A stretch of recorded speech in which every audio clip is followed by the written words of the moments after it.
መከፋትን ደባቂ ማጣትን አጣፊ ገበናን ሸሻጊ ነው ቤት። ይሁንና ያን ትውልድ የሚቀረጽበት ሀገር የሚሰራበት ማዕከል የሆነው መኖሪያ ቤት ፍላጎትንና ፈላጊን ማጣጣም ላይ በርካታ ክፍተቶች ሲስተዋሉ ቆይተዋል። ታዲያ ይህንን ችግር ለመቅረፍ በርካታ የመኖሪያ ቤት ግንባታዎች ተከውነዋል ሲሉ ያነሳሉ የከተማና መሰረተ ልማት ሚኒስትር ጫልቱ ሳኒ። ላለፉት 16-17 ዓመታት 160 ሺህ ገደማ ቤቶችን ነው በእነኚህ የጋራ መኖሪያ ቤቶች ተብለው በተለምዶ ኮንዶሚኒየም ተብለው ይገነቡ የነበረ ቤት መስራት የተቻለ። ዛሬ ግን ላለፉት 5 ዓመታት ብቻ 1.2 ሚሊዮን ቤቶች ገደማ በተለያዩ አማራጮች ለመስራት ጥረት ተደርጓል። በተለይ የዜግነት አገልግሎት፣ የክረምት በጎ ፍቃድ፣ የሶሻል ኮርፖሬት ሪስፖንሲቢሊቲ በሚል የፕራይቬት ሴክተሩን በማቀናጀት ሞቢላይዝ በማድረግ በተለያዩ ደረጃ ቤቶችን ለመስራት ጥረት ተደርጓል። ከነበርንበት አኳያ ብዙ ርቀት መተናል ብለን ማለት እንችላለን። ኢትዮጵያ 1.5 ሚሊዮን የእፎይታ መዳረሻዎችን ለ1.5 ሚሊዮን አባወራዎች ደግሞ ታዛ የሚሆን የመኖሪያ ቤት ግንባታን የጉዞ አካል የውጥኗ ክፍል አድርጋም መንገድን ጀምራለች። ታዲያ ይህ ትልም ከዘመናዊነት የተቀዳ ክህሎት ከቴክኖሎጂ የተወዳጀ አሰራርን አጣምሮም በዘመናዊ ፋብሪካ ስራው ተጀምሯል። 1.5 ሚሊዮን ቤቶችን አድሬስ እናደርጋለን ከተባለው አኳያ ዛሬ እያየን ያለ ነው ኮንቬንሽናል በሆነ መንገድ ብቻ ቤት ሲባል በተለመደው መንገድ ብቻ የሚገነቡ ቤቶች ሳይሆን አክሰስን ለዜጎቻችን መፍጠር ይጠበቅብናል።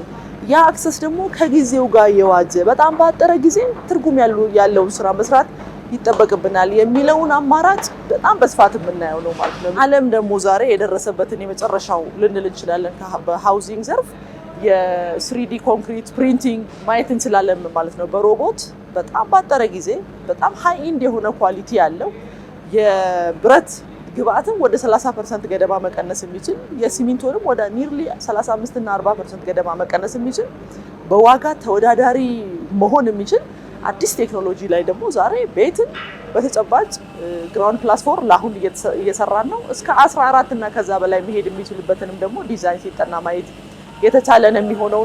አሁን በዚህ የግንባታ ማዕከል ቴክኖሎጂ የልብ ወዳጅ፣ ዘመናዊነት የቅርብ ሰው ብቻ አልሆኑም። ይልቁንም የሁሉም የማህበረሰብ ክፍል ኪስን ታላሚ ያደረጉም የእልፎችን ፍላጎት መሰረት ያደረጉ መኖሪያ ቤቶች ይመረቱበታል፣ ይሰሩበታል፣ ይገጣጠሙበታል።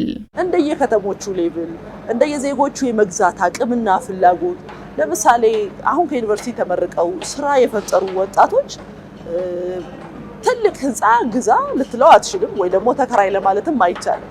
ለምሳሌ ሆስታይል የሚባለውን የቤቶችን አማራጭ በጋራ ሊቪንግ ሩሙ በጋራ የሚጠቀሙበት፣ ኪችኑ በጋራ የሚጠቀሙበት፣ መኝታ ቤታቸውን ግን ደግሞ ለይተው የሚያድሩበት የትም ዓለም ላይ የተለመደውን የሃውዚንግ ሞዳሊቲ መሬት ላይ ማየት እንችላለን። በዚህ መኖሪያ ቤቶች ቴክኖሎጂን መሰረት አድርገው ብቻ አይመረቱም።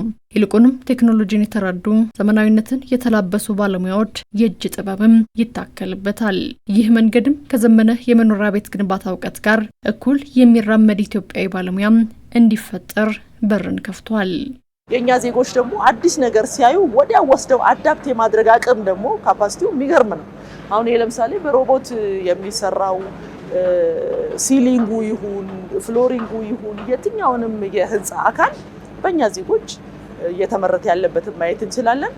ኦንሊ ቻሌንጅ ብለን የምናነሳው ግብአቶቹ ከውጭ የሚመጡ ስለሆነ አሁን በተለያየ ደረጃ በማህበራትም ይሁን መንግስት ለፕራይቬት ሴክተሩ በሚሰጠው ትኩረት እና ለኢንዱስትሪው ቅድሚያ በመስጠቱ ምክንያት አሁን እዚሁ የሚመረትበትንም እድል እየተመቻቸ ያለ መሆኑን ነው የምናየው።